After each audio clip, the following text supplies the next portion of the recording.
What would you do if your only place of peace was torn down by an HOA you never agreed to? When the only thing keeping me standing was torn apart by the HOA, I knew something under that lake wasn't right. The deeper I dug, the bigger the lie became, and lowering the water was the only way to expose it. So when I opened that spillway gate, the truth started rising, inch by inch. The morning my bridge disappeared, the day sounded wrong. The screen door still creaked behind me, and the wind still slid down off the Wyoming foothills with that thin, cold edge that wakes you better than coffee. But as I stepped out onto the porch with my mug and looked toward the lake, there was a hollow feeling in my chest I couldn't name yet. From the back of the house, my land falls away in a ragged slope of grass and sage to the water. Beyond that, the lake lies long and narrow, an old reservoir renamed Lake Knox when the developers moved in, ringed now with tall houses and spotless windows. My place sits below them, a low ranch house my father built when this was still cattle country. Down the hill, across the frost-stiff grass. Out along the wooden bridge I built myself, 20 feet of cedar stretching into the shallows. At the end, I'd stand and watch mist lift off the surface until the sun burned through it. Halfway down the slope, I stopped walking. Where the bridge should have been, there was only torn-up shoreline. No handrail, no planks, just a raw cut between bank and water. For a second, my mind tried to pretend it was fog or bad light. Then my eyes picked out the pieces. They were scattered in the shallows, caught in reeds, half buried in mud. Cedar boards bobbed where small waves nudged them in and out. One carved rail lay crooked on the bank, split straight through the middle. The posts I'd fought to set were sheared off in flat, pale circles a foot above the waterline. I set my coffee down in the grass. Up close, there was no mistaking it. The wood was fresh and raw where the cuts had been made. No rot, no splintering from age or storm. Just clean saw work. A strip of yellow plastic tape flapped from one post. I pulled it free. Caution. A few feet away, an orange survey flag stuck out of the mud like an accusation. Somebody had come down my hill with tools and a decision already made. I stood there, cuffs of my jeans darkening as the cold seeped in, and listened to the lake tap against broken boards. An engine rumbled up on the road behind me. I turned toward the paved loop they'd laid around the lakeside community. A white pickup sat at the shoulder, idling. There was a logo on the door, the kind contractors use. In the bed, tied down with straps, were lengths of lumber I knew too well. Cedar planks, a section of handrail, the cut ends of my posts. The truck eased forward, then slowed in front of the largest house on the point. 3 stories high, pale stone, floor-to-ceiling windows staring out over the water. That was Bethany Knox's place, president of the Willow Ridge Lakeside Community Association. I'd heard her name more than I'd seen her. Fines for a neighbor's boat trailer, an email about non-conforming exterior paint, talk about property values. As the truck rolled by, a woman stepped out onto the balcony above the water. Even from a distance, I recognized the sharp blonde, bob and the bright orange blazer. She held a phone up in one hand. Her gaze moved down the slope, landed on my torn-up shoreline, then found me. I lifted one arm, palm open, asking without words, "What did you do?" She smiled. It was small and controlled and didn't touch her eyes. With the same hand holding the phone, she gave me a neat little wave, as if we were sharing a pleasant morning instead of her standing above the wreckage of the only real thing I'd built for myself in years. I turned away before I started up that hill. By the time I reached my truck at the top of the slope, my jaw ached from clenching it. That's when I saw the envelope tucked under the wiper blade. It was bright white against the dust of my old Ford. Across the top, printed in navy blue ink with a small wave logo, were the words, Willow Ridge Lakeside Community Association. Below that, Remy Carter, Ranch Parcel 12B. I tore it open. Dear Mr. Carter, it has come to our attention that an unauthorized structure has been erected extending from your property into Lake Knox. This structure constitutes a visual disruption and is in violation of Section 4.3.1 of the Willow Ridge Aesthetic Standards. The language was smooth and careful. I skimmed past community harmony and unified appearance until one sentence stopped me. As such, removal has been scheduled in accordance with enforcement provisions. Has been. Not will be. Not maybe. Has been. Past tense, like the bridge and I had never been part of the conversation. At the bottom, in a looping hand. Sincerely, Bethany A. Knox President, Willow Ridge Lakeside Community Association. The paper crackled as my hand tightened. I made myself breathe, peel my fingers back, smooth the creases against my thigh. Years of work as a water systems engineer had drilled one simple rule into me. When in doubt, keep the paperwork. A gust of wind came off the lake, snapping the loose edge of the letter. Down by the shore, a plank bumped the bank and slid back out again, drifting away. The bridge that had steadied me through a lot of long mornings was breaking apart in front of me, and the person who ordered it was standing in a house worth more than I'll ever make, acting like it was just another item on a list.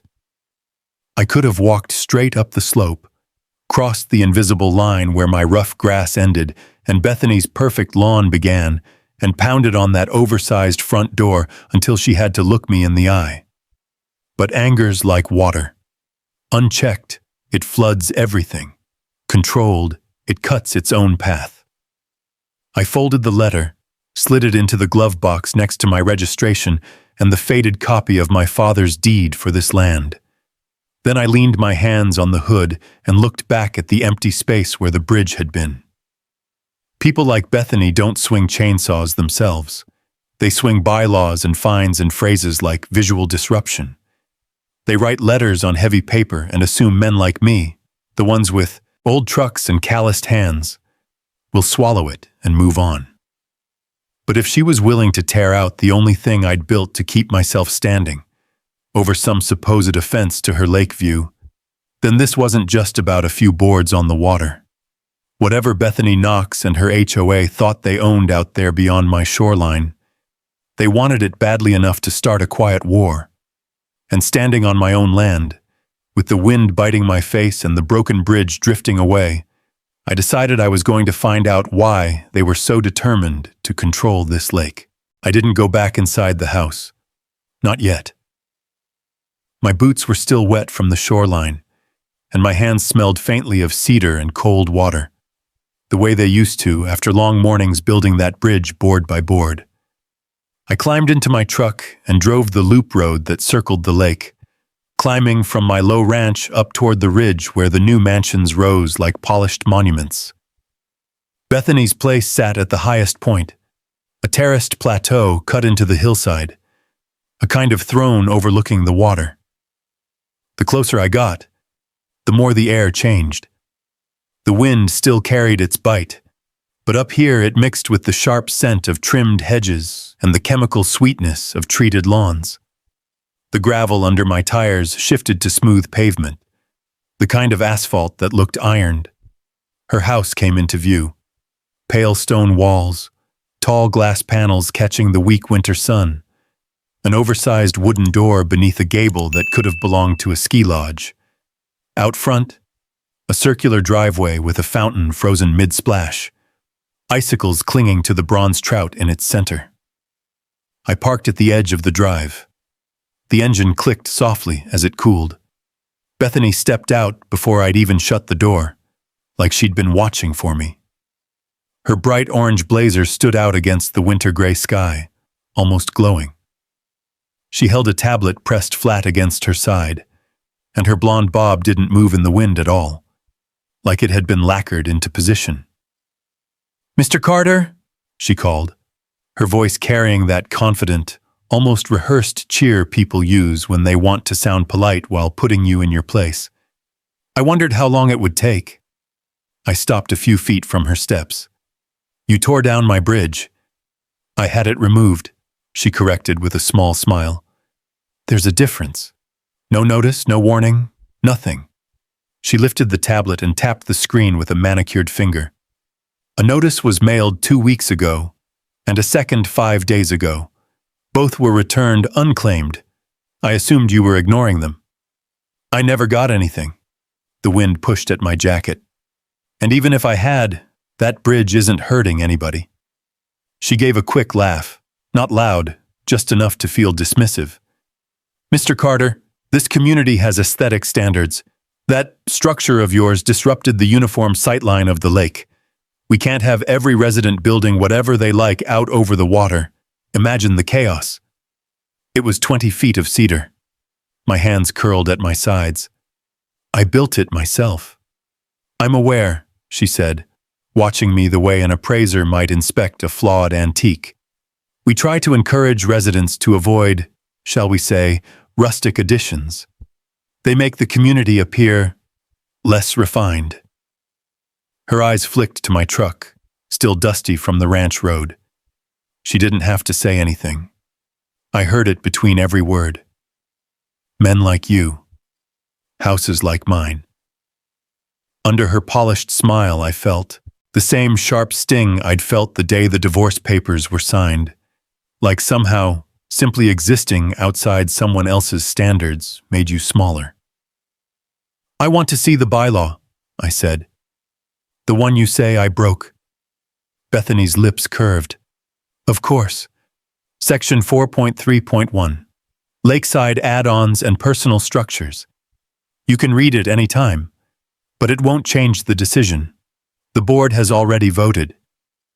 I didn't know a vote happened. "It didn't need your participation." She tilted her head, blazer catching the light. "And really, Mr. Carter, a man of your background should understand these things. This is a curated community. We maintain a certain image." There it was again, that neat, sharp judgment disguised as neighborly guidance. Before I could respond, a movement caught my eye. Someone was watching from behind a pickup parked across the street, a silver truck with muddy tires. A man, broad shoulders, cap pulled low, stood half in shadow. When Bethany turned slightly to gesture at the lake behind her house, the man used her distraction to slip something into the bed of my truck. Quick, practiced. A small envelope, barely noticeable. By the time she faced me again, he was already walking away. "Your bridge simply didn't conform," she continued. "We can't risk property values falling because one resident wants to play carpenter by the water." My jaw tightened. "It was mine," I said quietly. "On my land, on my side of the lake." She lifted her chin. "The moment a structure extends beyond your shoreline, it becomes part of the shared lakeside, and thus under HOA authority." "That lake existed long before your HOA," I shot back. "And now it belongs to a community with standards," she said, tapping the tablet once more as if stamping the conversation closed. "I'm sure you'll adjust, Mr. Carter. Everyone does." I took a breath, the cold air burning deep in my chest. "You didn't answer my question." "Which one? Why target it? Why destroy the only thing I've built out here?" For the first time, a hint of something crossed her expression. Not guilt, not hesitation, but calculation, as if she were weighing how honest she could afford to be. "Some things," she said finally, "set the wrong precedent." She turned, heels clicking sharply on the stone steps, and disappeared inside her house without looking back. When her door shut, I walked to my truck. The envelope lay where the man had dropped it. No writing on it, just a smudge of oil on one corner. Inside were photocopies of HOA documents, aging pages stamped with dates decades older than the community itself. Letters, memos, annotated bylaws that didn't match the polished rulebook Bethany claimed to follow. and one handwritten note across the top page. "You didn't hear this from me." A gust of wind pulled at the papers. I steadied them and slid them back into the envelope, blocking the cold with my palm. If Bethany had access to documents older than Willow Ridge itself, then she was playing a much deeper game than aesthetic standards. I started the truck, eyes drifting to the lake stretched below her mansion, still and shimmering, but hiding something now unmistakably wrong. The road down from the ridge wound through clusters of expensive homes, each built to look effortlessly perfect. Stone facades, tall windows, matching driveways, not a blade of grass out of line. But the deeper I drove, the more I noticed. Every house seemed tense, curtains drawn tight, doors shut fast. A woman walking her dog hurried inside the moment she saw my truck, like she didn't want to be seen talking to me. By the time I turned onto my own gravel road, the lake was behind me and the wide, open land felt like a different world. The sagebrush danced in the wind. My pickup rattled over the washboards. I thought I'd at least have a quiet evening to go through the envelope. But the moment I stepped out of my truck, I wasn't alone. A woman stood by my fence line, hands wrapped around a leash she was twisting over and over. Her dog, a small mutt with wiry fur, sat obediently at her boots. She jumped when I closed my door. "Mr. Carter?" she asked softly. "I am," I said. "Something I can help you with?" She stepped closer, boots crunching over the gravel. The dog followed, tail low. She looked tired, not physically, but like someone who hadn't slept from stress more than from work. Her jacket was cheap but clean, and her hair was pulled back in a way that said practicality, not vanity. "I'm Sarah Johnson," she said. "I live up the road. I heard what happened to your bridge." The way she said it, hesitant, apologetic, almost guilty, made my stomach tighten. "You heard," I repeated. "Nothing stays quiet around here," she whispered. "Bethany makes sure of that." She glanced toward the paved loop road as if expecting someone to be watching. There was nobody there but wind and sky, yet she kept shifting her weight like she felt exposed. "I got fined last month," she continued. $400 for curtains." "Curtains," I said. Sarah nodded. "My daughter picked them, yellow with little sunflowers. Bethany said they didn't meet the neighborhood palette. I didn't even know we had a palette." The dog whined softly when her voice shook. "I paid," she admitted, "because the letter said the next violation would be higher, and I can't afford a legal fight." The wind gusted, lifting dust along the fence line. Sarah looked at the lake in the distance. "Bethany's been tightening control for years, but the last 6 months, something changed. She's harsh about everything." A car door slammed somewhere behind us. We both flinched. An older couple, Mr. and Mrs. Patterson, were walking slowly up the road toward us. Their faces carried a mixture of embarrassment and purpose, as if they'd argued for an hour about coming over and finally decided to take the risk. Mr. Patterson raised a hand. "Evening, Remy." "Evening," I said. "Everything all right?" His wife tugged her coat tighter. "We saw the bridge." More neighbors, I thought. More people, too nervous to speak until my bridge broke some invisible seal. "What happened to you two?" I asked gently. "We were cited," Mr. Patterson said with a bitter laugh, "for planting the wrong flowers." "Jasmine," his wife added, cheeks flushing. "We've planted those every year since we moved in, but now apparently they clash with the spring color scheme." She made air quotes even though her hands shook. "Bethany told us we were jeopardizing uniformity," Mr. Patterson muttered. He looked around, just like Sarah had, checking for an audience. "Truth is," he said quietly, "everybody's scared of her." Something in me tightened. These weren't troublemakers or rebels. They were ordinary people, Neighbors who should have been enjoying their homes, not tiptoeing around an HOA president with a clipboard. "We thought maybe," Mrs. Patterson said, "after what she did to your bridge, maybe you should know you're not alone." I let out a slow breath. The cold air tightened my throat. "I appreciate you coming," I said. "All of you." "We shouldn't stay long," Sarah whispered. "She notices things. Who talks to who, how long they stay." Her dog tugged the leash, restless. Mr. Patterson shifted his weight, clearly wanting to leave before dark made them too visible. Before they could turn, I asked, "Do any of you know why Bethany would have HOA files older than Willow Ridge?" The reaction was immediate. Sarah stiffened. Mrs. Patterson's brows shot up. Mr. Patterson's lips parted, then closed again. "You've seen them," he said quietly. "Yes," I said. "A neighbor gave me copies." He exhaled sharply. "Then you need to be careful." "Why?" "Because there was an HOA here before," he said. "Decades before Willow Ridge. Before these houses. When this was still just ranch plots and a handful of cabins." "That's impossible," I said. "The association paperwork says—" "The paperwork says whatever Bethany wants it to say," he cut in. Mrs. Patterson touched his arm. "We shouldn't be talking like this." But Mr. Patterson shook her off gently.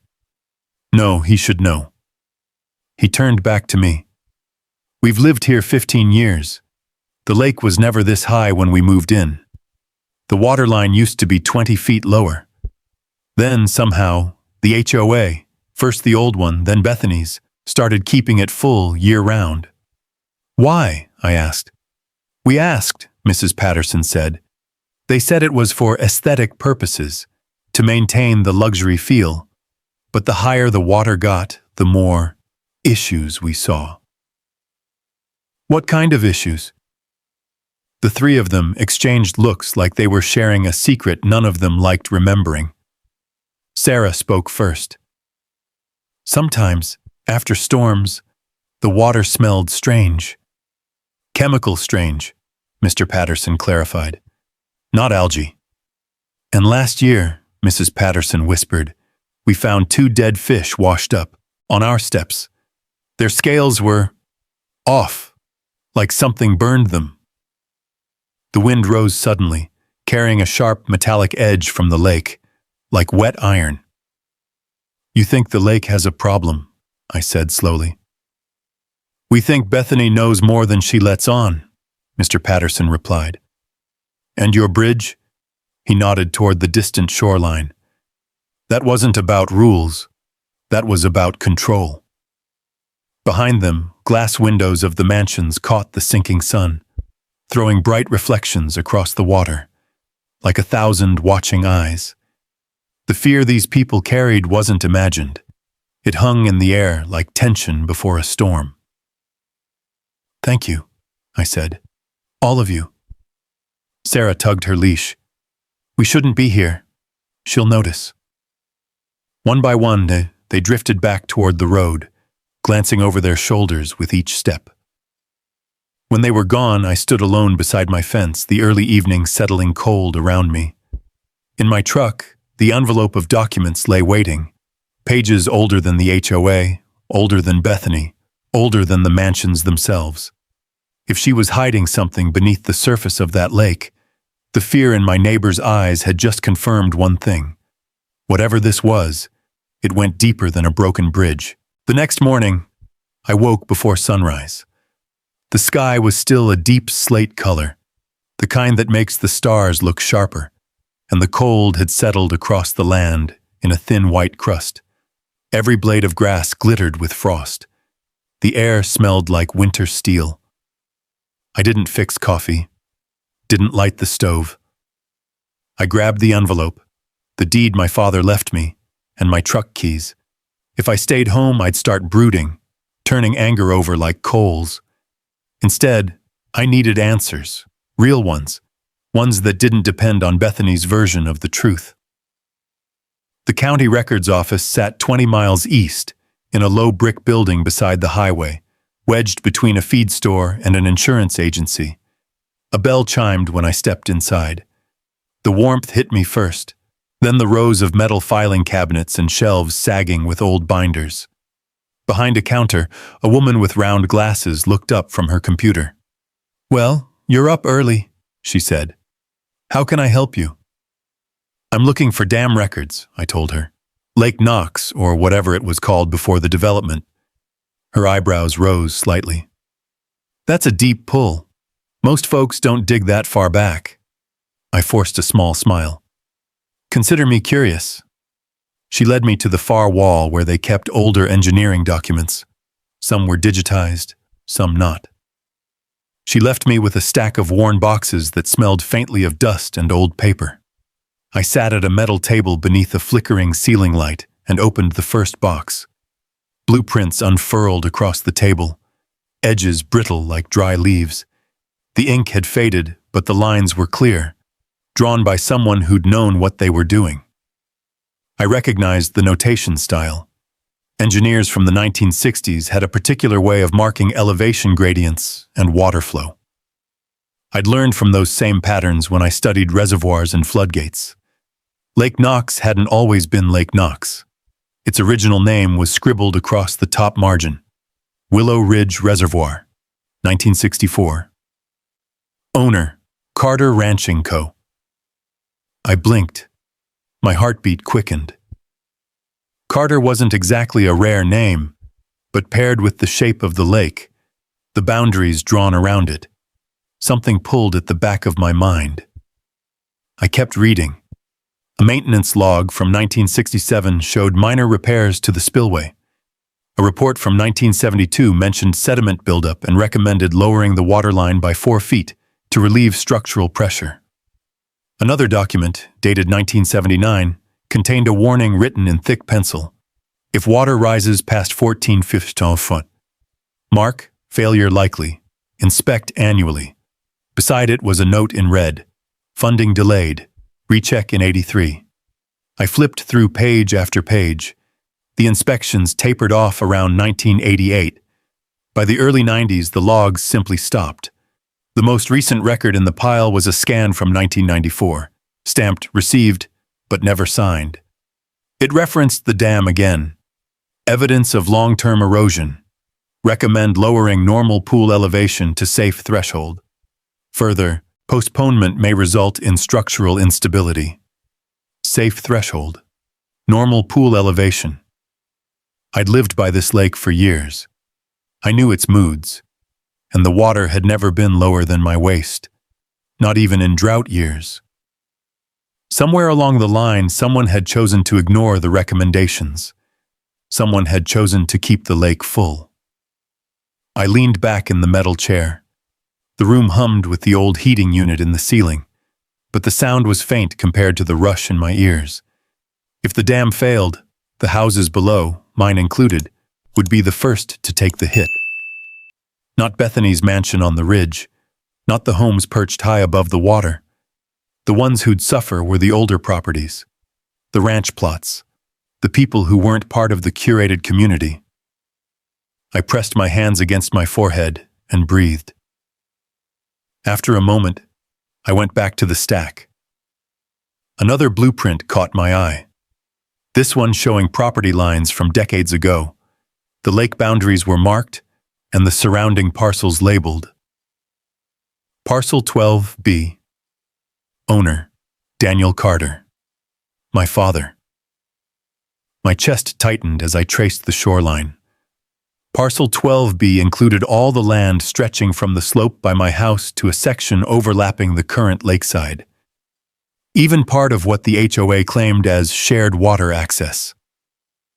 My father never told me about this, but ranchers of his generation kept things simple. If it ran through your land, you worked it. If the government wanted your attention, they knocked on your door. He must have assumed the lake's ownership was common knowledge, or forgotten how complicated water rights could be. I pulled my father's deed from my jacket and laid it beside the blueprint. Same parcel number, same boundary markers. Only difference was the lake's waterline. It had crept upward over the last 3 decades, swallowing shoreline that used to be dry land. My family's land. Our land. I sat motionless for a moment, the weight of that fact pressing on me. The bridge I built wasn't extending into their lake. The lake had extended into my property, and if my land once stretched farther into the water, that meant the HOA might not have authority over anything they claimed. Not the shoreline, not the waterline, not the shared scenic boundary Bethany had waved her tablet about. The bell at the front desk chimed again. Footsteps. Someone walked in and approached the counter. The office worker greeted them, voice low. I rolled up the blueprints and returned the binders, sliding the papers back into the envelope. The weight inside felt different now, more than copies. It felt like leverage. When I stepped outside, the cold slapped my face, but it didn't bother me. A storm front was forming over the mountains, dark clouds sliding low across the peaks. The wind picked up, sending dust swirling around my boots. As I climbed into my truck, a thought took shape, quiet at first, then solid and undeniable. If the HOA had been controlling the lake, illegally, then tearing down my bridge wasn't enforcement. It was intimidation. A warning. The engine rumbled to life. I pulled onto the highway, gripping the wheel as the wind shoved at the truck. Water rights. Dam stability. Land boundaries shifting under a rising lake. This wasn't about aesthetics. This was about ownership. And if Bethany Knox had been maintaining that lake's levels to hide structural risks or environmental issues, then the HOA wasn't just overstepping, they were covering something up. I drove back toward Willow Ridge, the envelope sitting on the passenger seat like a loaded truth waiting to be released. Whatever game Bethany was playing, she'd just lost control of the board. By the time I reached my ranch, the sky had darkened to a bruised gray. Wind rattled the dry grass on the hillside, and the lake, usually calm at dusk, was rippling in a restless, uneven pattern, like something underneath wanted out. I parked beside the house, stepped out into the cold, and felt the weight of everything I'd uncovered pressing against my ribs. I hadn't even closed the truck door when I heard footsteps crunching up my gravel drive. A flashlight beam flickered in the growing dark. "Remy? You home?" It was Matt Cooper, one of the few neighbors I actually liked. He lived farther down the ridge and fixed farm equipment for a living. A reliable man, the kind who could rebuild an engine but barely knew how to iron a shirt. The flashlight bobbed as he walked toward me, bundled in a heavy coat, breath fogging the air. "Evening," I said, sliding the envelope under my arm. Matt pushed his cap back. "Heard what happened with your bridge. Word spreads fast around here." "So I've gathered." He looked toward the lake where the last strip of daylight shimmered. "She really tore it down." "Not just tore it down," I said. "Scheduled it. Planned it out like she was pruning a hedge." Matt blew out a long breath. "Bethany's been on a tear lately. Fined me 2 months ago for my mailbox being the wrong shape." "A mailbox, Remy?" I raised an eyebrow. "What's the right shape for a mailbox?" "Apparently just the one she likes." Despite everything, I almost smiled. Matt took a few steps closer, lowering his voice. "Mind if we talk inside? Feels like the walls have grown ears lately." He wasn't wrong. In Willow Ridge, conversations had a way of leaking uphill. Inside, I lit the small cast-iron stove. Its heat crawled slowly through the room, more wood popping and crackling. I tossed Matt a beer from the fridge, took one for myself, then set the envelope of documents on the table with a heavy thud. "What's that?" he asked. "Proof the HOA's been lying," I said, "for a long time." I explained what I'd found at the records office. The old dam reports, the ignored warnings, the rising water line, the original property boundaries. Matt listened, elbows on the table, eyes narrowing with each detail. When I finished, He let out a low whistle. So the lake's been sitting above safe level for decades? Seems that way. And your family owned more shoreline than the HOA claims? Looks like they swallowed part of my land when the water rose. Matt leaned back, shaking his head. Bethany's not gonna like that. I'm past caring what she likes. A soft knock rapped at the door. Matt and I exchanged a look. Nobody knocked at this time of night unless they needed something or wanted something. I opened the door and found Clara Rhodes standing on my porch. She was wrapped in an oversized wool coat, gray hair pinned back, cheeks red from the cold. Her hands clutched, a thick folder to her chest.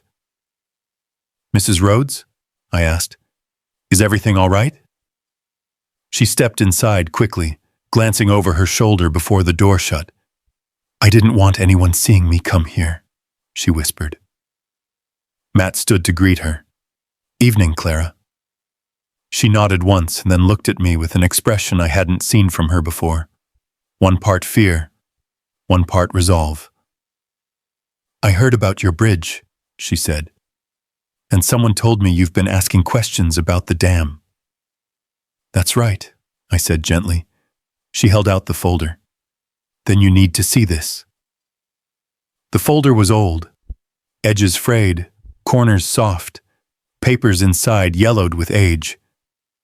I set it on the table, opened it carefully, and felt my breath stall. Handwritten notes, maps, inspection letters, reports stamped with official seals from the 90s. This was my late husband's, Clara said.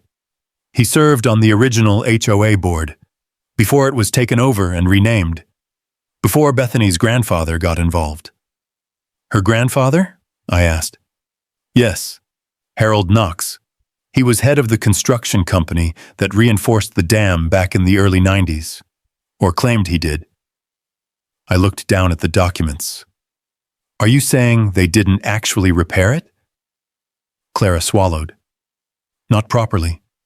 My husband tried to push for full inspections, but Harold dismissed every concern.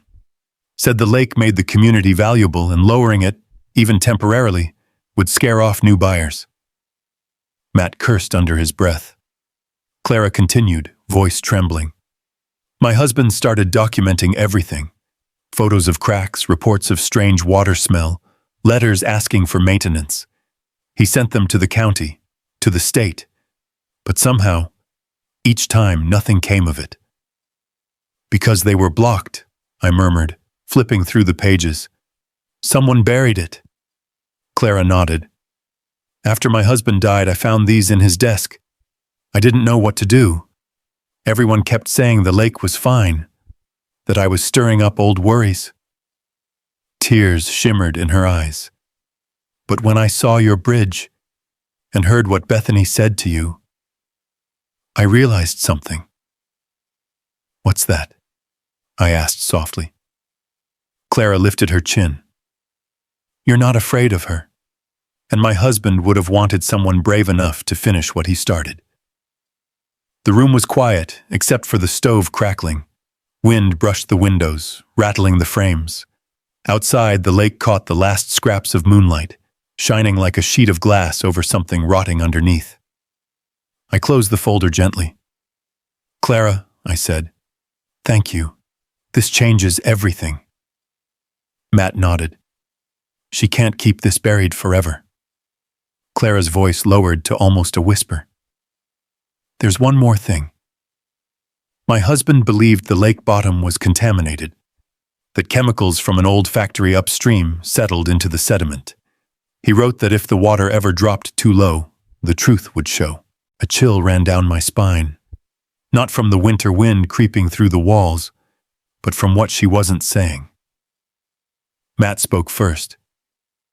If that's true, and the HOA's been keeping the water high to hide it, they've been lying to the entire community, Clara finished.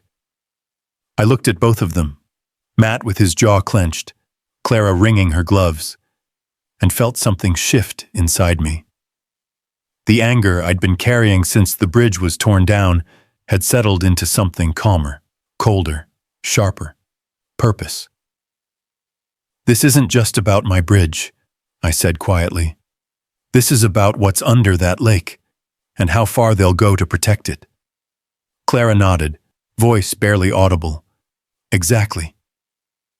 We sat in silence a moment, listening to the wind whip across the land outside, as though the whole valley were holding its breath. When they finally left, I stepped onto the porch and stared down at the black water below, its surface unmoving, hiding decades of secrets. Whatever Bethany Knox thought she controlled, she had no idea the ground beneath her was already beginning to shift. By morning, the storm had passed, leaving the sky washed pale and sharp. A thin mist hovered over the lake, blurring the line between water and air. I grabbed my jacket, a flashlight, and the oldest pair of work boots I owned, the ones I didn't mind ruining. Today wasn't about paperwork. Today was about seeing the dam with my own eyes. The trail to the far end of the lake was narrow, half overgrown, and seldom used. Developers had fenced off most access points, leaving only the original footpaths carved decades ago by ranchers and hunters. My boots brushed against brittle sage and low brush as I made my way down the slope. With each step, the wind carried faint smells, pine from the ridge, mud from the shore, and something else I couldn't quite place. A metallic tang, cold and unnatural. The dam emerged from the fog like a scar across the valley. It was old, far older than any brochure claimed. A sloping wall of packed earth, reinforced with stone at the lower edges, with a rusting metal walkway bolted to one side. The spillway gate sat near the center, a tall rectangular frame with a wheel crank and gears, the kind of design used in the 60s and 70s before modern automation. I approached slowly, flashlight in hand.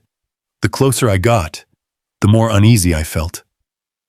The ground beneath me didn't sound right. Instead of the dense thump of solid earth, parts of the slope sounded hollow, like stepping over old lumber or pockets of air. When I reached the left wing of the dam, the soil crumbled slightly under my weight. I crouched down and ran my palm across the surface. The dirt felt loose, too loose. A healthy dam should be solid as stone, compacted, dense, resisting the pressure of millions of gallons of water. But here, parts of it resembled overworked soil, the kind you could dig into with your bare hands. I aimed the flashlight along the base. Cracks. Not small ones. Not the kind you see after a dry season. These ran in crooked lines, branching like veins across the lower retaining wall. A few looked freshly patched, thin swipes of cheap concrete, poured fast, uneven, like someone had tried to hide them rather than fix them. I stepped down, the mud sucking at my boots. Up close, the cracks were even worse. Some were deep enough to slip fingers into. One had a faint trail of moisture seeping from its edge, a slow, steady leak. That metallic smell sharpened. I backed away and turned the flashlight toward the waterline. There, beneath the surface, something glinted. Not sunlight. Something solid. Something sharp-edged. I knelt, steadying myself on a rock, and leaned forward. The water was dark, but the shallow edge revealed more than I expected. A metal cylinder, half buried in the sediment. Then another. And behind them, what looked like the curved edge of an old drum, rusted through, leaking something black into the mud. A chill crawled up my spine. Industrial waste, chemical barrels, the exact nightmare Clara's husband had warned about 30 years earlier. I shifted the beam of light further. More metal, more containers. Some crushed. Some intact.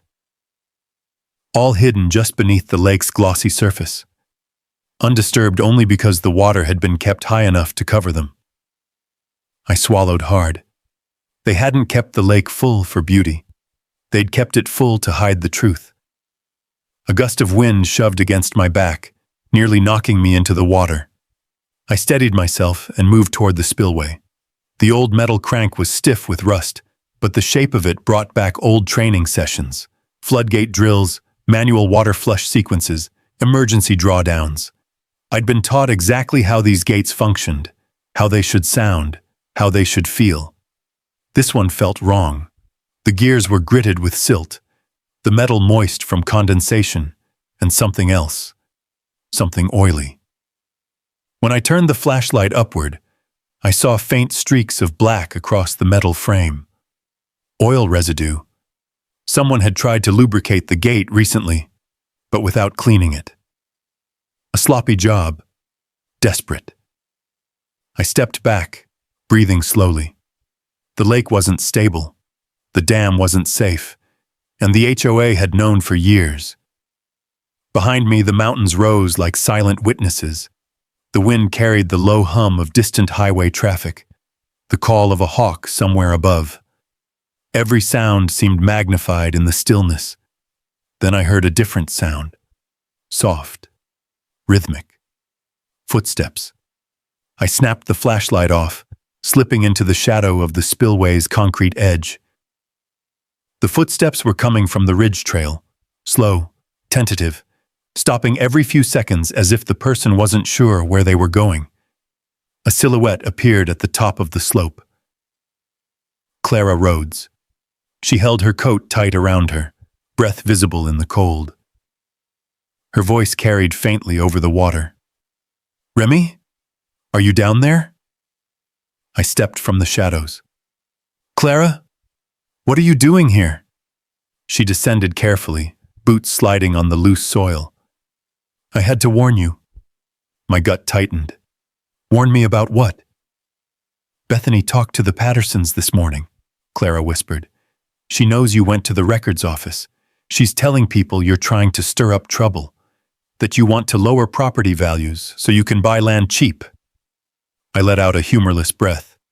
She always did have a talent for creative fiction. Clara shook her head. "This time it's worse. She said she'll handle things personally if she has to." Behind her, the clouds were gathering again. Thick, dark, low. The entire valley had a feeling I recognized from years of working around water, the pressure before something cracks. I gestured toward the barrels in the shallows. "Clara, there's more than old paperwork out here." She followed my gaze and gasped, hand flying to her mouth. "Oh, my Lord. This is what they've been hiding," I said quietly. "Your husband was right. The lake bottom is contaminated. And the dam—" A sudden tremor in the soil made both of us step back. The ground shifted slightly beneath my feet. A settling motion. Not enough to break anything, but enough to warn. Clara grabbed my arm. "Remy, this lake isn't safe." I nodded slowly. "Which means the people living around it aren't safe either." The wind tore across the water, sending ripples over the half-submerged metal and the leaking barrels. The smell of chemicals rose again, faint but undeniable. Clara looked up toward the mansions on the ridge, her voice trembling. "What are you going to do?" I stared at the cracked dam, the corroded gate, the poisoned lake that Bethany had perched her empire upon. "Expose it," I said simply. Clara swallowed. "And Bethany?" "She's been controlling the message," I said, "but she can't control the truth." A deep, steady calm settled in my chest, the kind that comes when the path, however dangerous, finally becomes clear. The lake wasn't just hiding secrets, it was warning us. And if the HOA wanted to keep it buried, I was going to make sure the whole world saw what lay beneath the waterline. The next 48 hours moved like a fuse burning toward something inevitable. I barely slept. Every time I closed my eyes, I saw the cracks in the dam, the rusted barrels gleaming like rotten teeth, the thin trickle of water bleeding through the earth. I called a retired water rights attorney I knew from my engineering days, a man named Carl Whitaker. He lived 2 counties over, spent most of his time fishing, and spoke in a slow mountain drawl that made even the worst news sound like a weather report. Once I finished explaining everything, he whistled low. Remy, that reservoir's not just unstable. It's a liability waiting to introduce itself in court. If what you're saying about those barrels is true, then the lake needs a mandatory drawdown. Not a suggestion, an order. I figured, I said, but I don't have authority. You don't need authority, he replied. You have cause. Carl walked me through the process, filing a formal hazard report with the Wyoming Department of Environmental Quality and the State Water Commission, attaching documentation, providing photos, maps, historical data. He wasn't surprised the HOA had kept water levels high. He'd seen similar cover-ups near abandoned mining sites. When it comes to lakes, he said, the water hides the sins. Lower it, and the past crawls back into view. By noon, the report was filed. By sunset, the sheriff called. His name was Sheriff Acker, a tall, weathered man with a voice like gravel and a handshake that meant something. He'd known my father, knew the ranchers who'd lived here long before the mansions appeared. Carter, he said, stepping out of his SUV at the bottom of my hill. Got your report. My deputy brought me a copy of the old dam records, too. You weren't kidding. This thing's overdue for a state inspection by about 30 years. Longer, I said quietly. He followed my gaze to the lake. Its surface was still as glass, reflecting the ridge lit by early twilight. It looked peaceful, but neither of us believed that anymore. You understand what happens if the state issues a pressure reduction order? He said. That lake goes down, maybe fast. Folks on the ridge are going to be real unhappy. I'm not here to protect their property values, I said. I'm here to protect the people living below a failing dam. Sheriff Acker studied me for a long moment, then nodded. State engineers will be here in the morning. You stay close. When he drove off, the quiet returned, but a different kind of quiet, thick with anticipation. The wind shifted, carrying the smell of damp earth and something faintly chemical drifting up from the lake. At dawn, 3 state vehicles arrived, white pickups with official seals on the doors. 2 engineers stepped out first, wearing heavy jackets and carrying clipboards. The third was a woman with sharp eyes and a short ponytail. She introduced herself as Dr. Evelyn Marsh, the lead hydrologist. Mr. Carter, she said, you're the one who filed the report? Yes, ma'am. We'll need access to the spillway and both embankments of the dam. You'll have it. They spent hours walking the structure, tap-testing soil density, measuring seepage rates, photographing barrel fragments I'd pointed out. When they reached the largest crack at the base, Dr. Marsh crouched, pressed her fingers lightly against the damp edge and frowned. This is active seepage, she said. And this patchwork looks amateur. One of the HOA contractors probably did it, I replied. She ordered a pressure reading. When the gauge settled, the number made her eyebrows lift. That's too high for a structure this old, she said. It's holding more water than it was designed for. I know. She stood, brushing dirt from her gloves. We'll file our preliminary findings immediately. But I can tell you now, this dam cannot stay at its current capacity. Meaning, we're issuing an emergency pressure reduction order. I exhaled slowly, watching my breath drift in the cold air. It felt like a step forward, but a dangerous one. Good, I said. Then, behind us on the ridge, a door slammed. Bethany Knox stood on the balcony of her mansion, orange blazer blazing against the snowy backdrop. She had her phone pressed to her ear, pacing like a general watching her army retreat. Even from this distance, I could see the fury in her movements. Not fear, anger, the kind that burns hot and fast. Within minutes, emails started pinging into residents' inboxes. Those near the lake came outside holding phones, staring from the dam to the engineers to me. I didn't need to guess what she'd told them. Accusations travel faster than truth. But the state crew ignored the spectacle, They gathered near the spillway gate, conferring quietly. Dr. Marsh called me over. "We need the gate opened enough to begin controlled drawdown," she said. "Do you know who typically operates it?" I almost laughed. No one. No one touches that gate. Not since the early 90s. "Well, someone has to," she replied. "The mechanism is so old none of our team is familiar with this specific model. You're an engineer. You recognize it?" "Yeah," I said, stepping forward. "I know it." A murmur spread through the small crowd gathering along the shore. Bethany marched down her steps, heels clicking like angry metronomes. "Stop!" she shouted. "You can't touch that gate. This is an HOA-managed water feature." Dr. Marsh straightened. "Ma'am, this is a state-regulated body of water, and this dam is under emergency review." "You don't understand," Bethany insisted, her voice tightening. "This lake is the heart of our community. Lowering it would prevent potential structural failure," Dr. Marsh cut in, "and protect residents." The HOA president looked around, realizing the crowd had grown. People from the ridge, people from the older ranch homes. Some had their arms folded.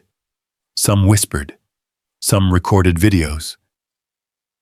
Bethany's gaze snapped to me. "This is your doing," she said, venom under every word. "You're destroying everything we've built." I stayed calm. "No, I'm protecting what was already here." She opened her mouth to argue, but Dr. Marsh stepped between us. "Mr. Carter," she said, "when you're ready." I placed my hands on the old metal crank. The cold bit into my palms, but familiarity settled over me. The gate was stubborn at first, groaning like it hadn't moved in decades. I leaned my weight into it. The gears shuddered. Metal scraped. Then, with a deep metallic sigh, the mechanism turned. A low thrumming vibrated through the spillway. Water surged downward in a controlled roar, rushing into the channel below, churning white against stone. The lake responded instantly. Ripples widened. The surface dropped a fraction of an inch. Barely noticeable now, but enough to start the process. Gasps rose from the crowd. Some people stepped back. Some stepped forward. Bethany stared at the falling waterline like she couldn't comprehend what she was seeing. For the first time, she wasn't in control. I stood at the gate, the cold wind whipping around me, and felt something settle deep inside my chest. Not triumph. Resolution. The lake had begun to fall, and whatever was buried beneath it was about to rise. By the next morning, the change was subtle but unmistakable. The shoreline had crept outward by a foot, revealing damp earth where water had clung for decades. A thin ring of mud clung to the rocks like a watermark of a secret being erased. The drawdown continued hour by hour, a slow, steady undoing of the illusion Willow Ridge had been built on. I walked the slope behind my house, boots sinking slightly in the wet soil.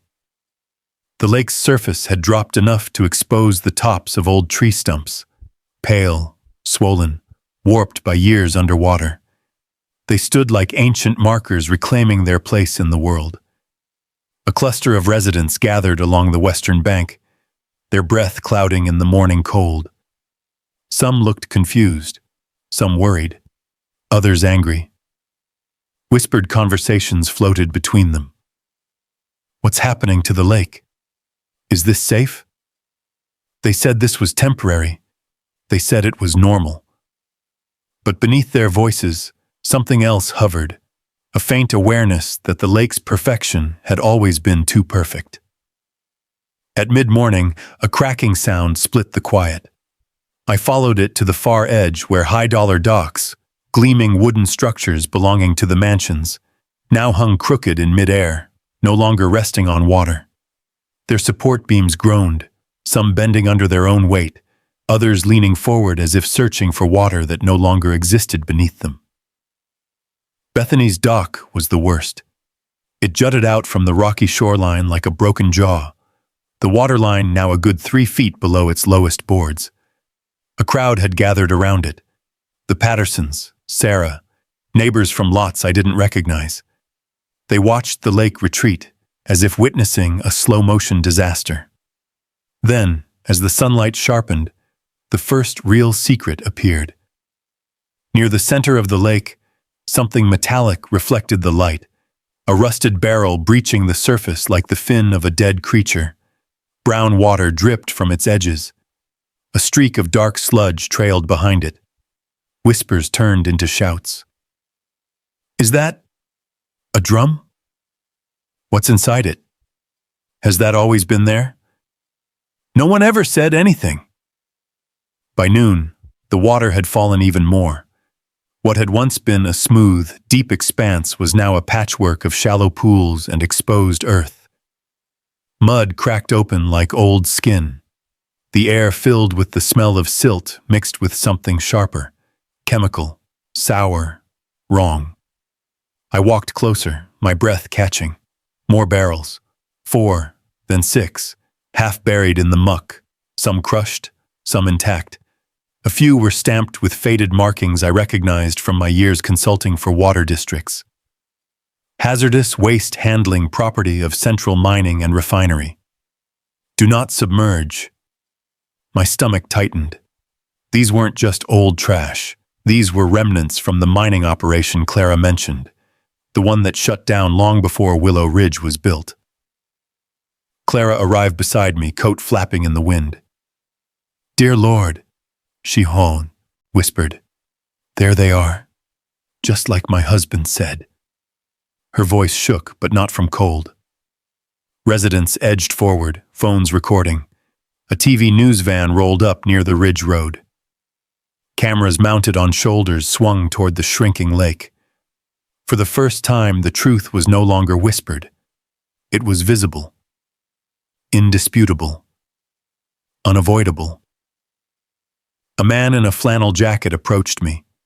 I recognized him vaguely, a quiet resident who lived 2 houses from Sarah. He swallowed hard, eyes fixed on the toxic landscape unfolding. "How long's that been down there?" he asked. "Decades," I said. "Long before any of us lived here." He shook his head, disbelief etched into every line of his face. "And she knew? The HOA knew?" "Maybe not at first," I said, "but they knew the lake had issues, and someone made sure nobody looked too closely." A drone buzzed overhead, one of the news crews capturing aerial footage. Its shadow skimmed across the mud and the emerging shapes buried within it. By late afternoon, as the sunlight turned amber, the lake had dropped enough to reveal something else. Near the deepest section, where no one ever swam, where kids said the water felt colder than it should, the cracked mud gave way to a wide area of discolored sediment. It wasn't brown or gray. It shimmered with iridescent streaks of blue, purple, and green, like an oil spill trapped beneath the surface for decades, now exposed to air. The crowd collectively held its breath. Sarah covered her mouth. "My God, our kids played near that water." Mr. Patterson put an arm around his wife as she trembled. A young mother pulled her toddler closer, stepping back from the shoreline. I felt the weight of responsibility, of truth, press against my ribs. This was what Bethany had been protecting. Not the community aesthetic, not property values. A lie. A danger. A legacy of negligence buried beneath a lake that should have been drained long ago. Behind me, footsteps approached in a staccato rhythm, sharp, agitated. "Bethany." She stopped at the crest of the slope, staring at the exposed lakebed. Her face was pale under the winter sun, her jaw tight, her tablet clutched to her chest like a lifeline. "This is temporary," she announced loudly, voice trembling but trying to hold authority. "All of this is part of a routine environmental check. Everything you're seeing is normal for seasonal drawdowns." The crowd erupted. "Seasonal? That barrel is leaking. Why didn't we know about this? You told us everything was fine." What else are you hiding? Bethany opened her mouth, but this time the usual polished confidence failed her. She looked from face to face, people she'd controlled, intimidated, fined, and saw something she'd never seen before. They didn't believe her. Not anymore. A reporter pushed forward, microphone raised. Ms. Knox, care to comment on reports of hazardous waste found at the bottom of the lake? Bethany's eyes darted toward me, sharp with accusation. This is his doing. He engineered this chaos. I met her gaze, steady and calm. No, I said. I revealed your silence. The wind gusted then, sweeping across the exposed lakebed, lifting dust and the stench of buried chemicals. It whipped Bethany's blazer so hard it snapped like a warning flag. News cameras clicked. Neighbors filmed. The lakebed stretched behind us like a graveyard, each uncovered secret a testimony to decades of deception. I turned away from Bethany and walked back toward the dam, feeling the weight of what had begun and the certainty of what would follow. The truth had risen, and it wasn't going back under. By the next sunrise, Willow Ridge no longer felt like a neighborhood. It felt like a pressure cooker. The lakebed stretched wide and raw beneath the winter sky, exposing secrets in every direction. Barrels, twisted pipes, shimmering patches of contaminated mud. Reporters stood in clusters near the ridge road, broadcasting live updates. Residents lined the shoreline, some still in disbelief, others furious, others simply scared. And at the center of it all, pacing like a trapped animal, was Bethany Knox. I watched from the base of the dam as she marched along the exposed shore in heeled boots entirely unsuited for mud, her orange blazer glaring against the gray landscape. She barked orders at contractors who no longer seemed willing to listen. She waved her tablet at the reporters, claiming environmental fabrication, then pivoted to accusing state engineers of incompetence.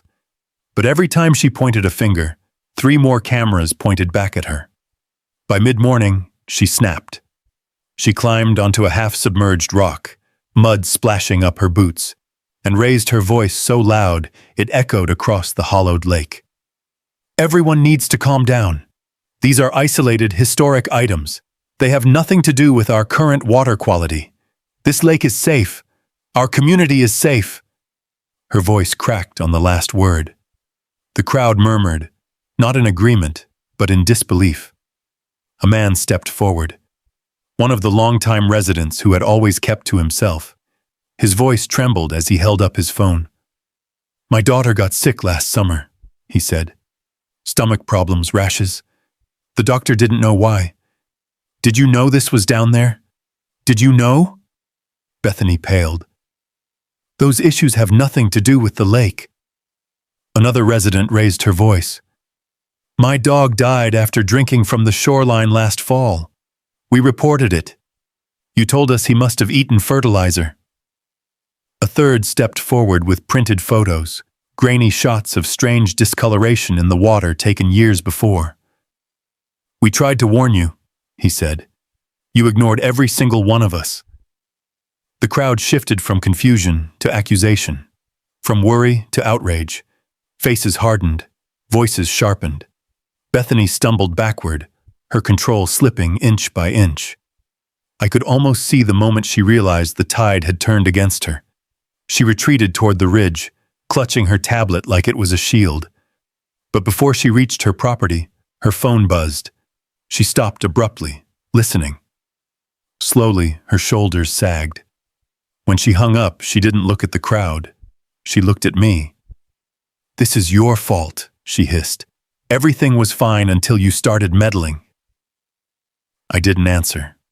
There was nothing left to say. Late that afternoon, the state investigators returned, this time with more vehicles, more personnel, and an authority that couldn't be pushed aside by homeowner complaints. They set up portable tents, erected perimeter tape, and began collecting samples from the exposed sediment. Hazmat suits dotted the lakebed. A sharp divide cut across the community.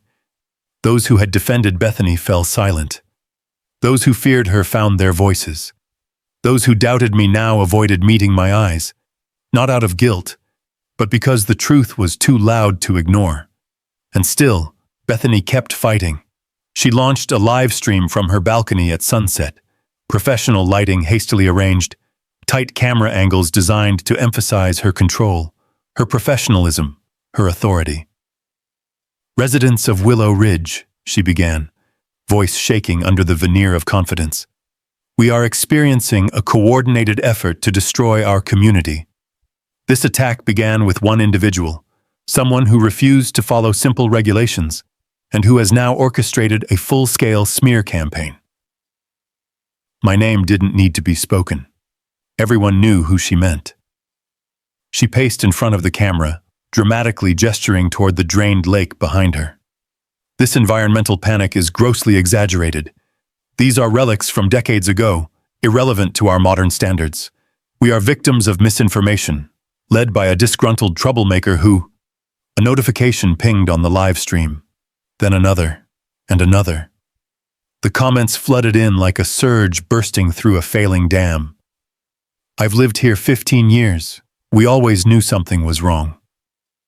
My husband reported dead fish in 2012. You dismissed it. You fined me for algae residue while hiding toxic waste under our feet. My son got sick last year. Explain that. This isn't Remy's fault. This is yours." Bethany froze, her smile cracking, her face paling under the studio lights.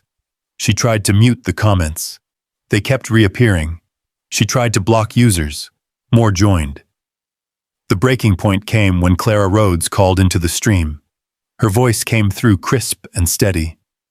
"Bethany Knox," Clara said. "My late husband documented hazardous conditions under this lake for 20 years. You have those records. I recognize them. I saw them on your desk years ago. Stop lying to these people." The live stream derailed in seconds. Viewers exploded in disbelief. Reporters clipped the moment. Neighbors gasped on camera. Bethany staggered back, nearly tripping on a power cord. Her face contorted, not with sadness or remorse, but with pure panic. She killed the stream mid-sentence. Night fell quickly, a heavy blanket draping over the exposed lake bed and the chaos it had unleashed. I was gathering tools from my porch when headlights swept across my yard, but it wasn't reporters. It was law enforcement. 3 SUVs, flashing lights muted but unmistakable. Sheriff Acker stepped out, grim-faced. 2 state officers followed. "Evening, Remy," he said quietly. "We'll need you to stay back." My pulse quickened. "What happened?" Acker exhaled, shaking his head. "We got a call from a neighbor. Said they saw Bethany, heading down toward the spillway, carrying tools." My stomach dropped. "No," I whispered. "She was trying to access the gate," one of the state officers said, attempting to force it shut. "To stop the drawdown," I said, understanding with sick clarity. "Exactly." They found her near the spillway, knee-deep in mud, yanking at the old crank with a wrench far too small for the job. She slipped twice, hands slick with oil residue. When the officers approached, she screamed that she was saving the community, that she alone understood what was at stake. But the lock securing the access panel had been cut. Tampering, endangerment, obstruction of a state safety order. Enough for handcuffs. Enough for everything she'd tried to hide to come crashing down. When they escorted her up the slope, her blazer was streaked with mud, her hair drenched from lake water, her tablet shattered on the rocks where she'd thrown it in desperation. She lifted her chin when she passed me. "You ruined everything," she spat. But for the first time her words didn't land, because behind her, the drained lake reflected only truth. In the days that followed, Willow Ridge changed faster than the waterline had dropped. The HOA office, once the nerve center of Bethany's authority, now sat dark and lifeless, its glass doors taped off by the state. A stack of red-stamped notices fluttered in the wind. Served.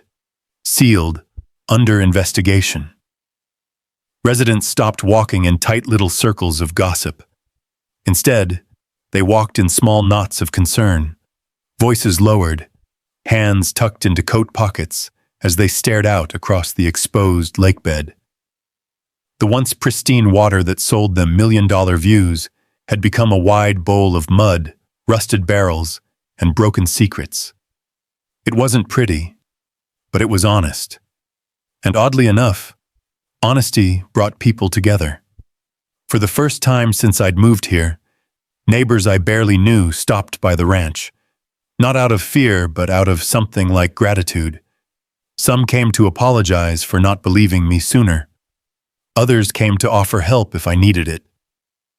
One woman, the mother of a boy who'd gotten sick the previous summer, brought a warm casserole and left it on my porch with a shaky note that simply said, "Thank you for fighting." Even the Pattersons, who had once been terrified of Bethany, walked the slope from their house to mine, Mr. Patterson carrying a box of old newspaper clippings and his wife carrying a jar of homemade plum jam. "We found these in storage, Vsoma," he said, setting the box on my table. "Turns out people have been complaining about that water since the 90s. We just didn't know who to trust." "You can trust each other now," I said. He nodded. "We'd like to try." Meanwhile, the cleanup began. Convoys of environmental trucks rolled into the valley at dawn. Workers in protective gear descended the dried lakebed with shovels and testing kits. Barrels were lifted onto flatbed trailers, each one tagged and photographed. The shimmering patches of contaminated sediment were cordoned off with bright orange fencing. It was strange watching a lake turn into a work site. Strange and yet right, as if the land itself had been waiting for this reckoning. The HOA dissolved within a week. Its remaining board members resigned one by one, some with statements, others with silence. A special hearing was held in the county courthouse, where a judge, an older man with silver hair and little patience for evasive answers, reviewed the findings. The hearing didn't take long. He ruled that the HOA had operated outside its authority, issued unlawful fines, and knowingly concealed environmental hazards from residents and state officials. Damages were awarded to homeowners. The association's charter was stripped. And though he didn't call her out by name, everyone in that courtroom knew Bethany Knox's legacy was the reason he spoke so sternly about abuses of power that erode public trust. Bethany didn't attend the hearing. She was still being processed on charges of obstruction and tampering with state equipment.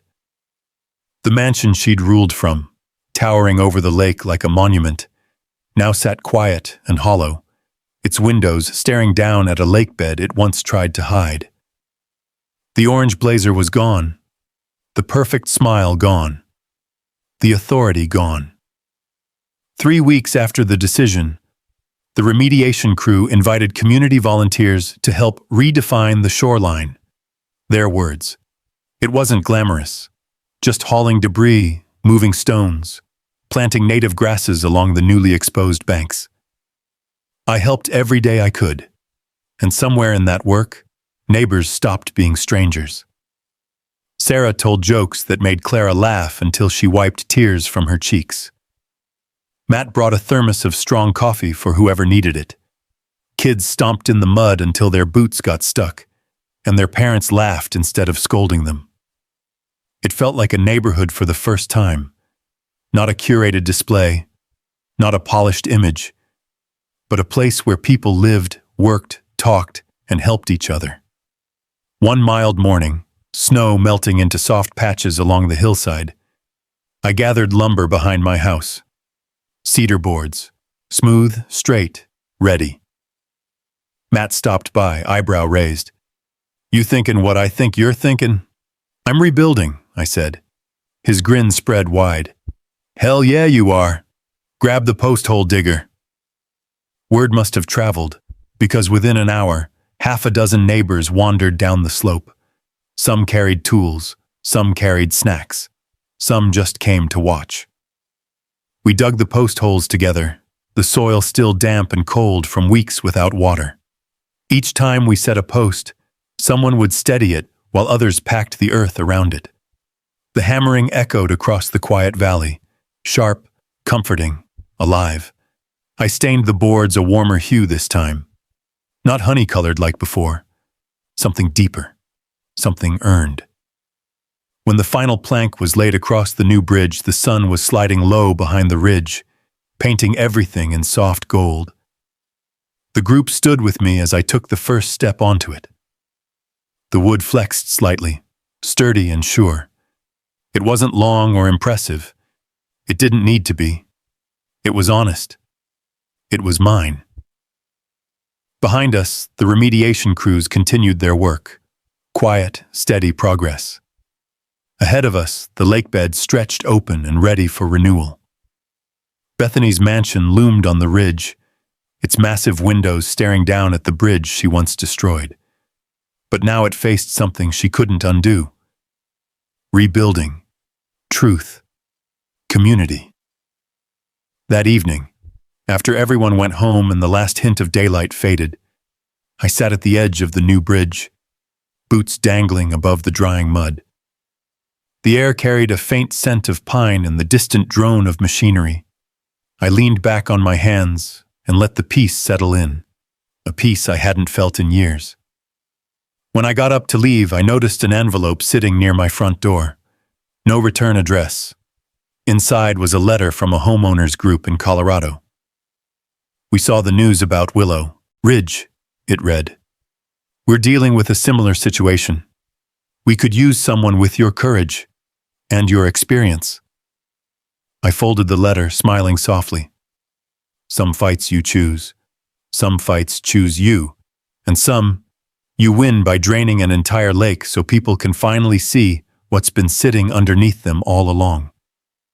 If this story hit close to home, drop a simple yes in the comments, or type justice if you've ever stood your ground against an HOA or anyone who underestimated you. Out here, doing what's right still matters, and every voice reminds someone else they're not fighting alone. And if you want more stories about land, dignity, and quiet folks pushing back the right way, feel free to stick around and subscribe. I'll be here.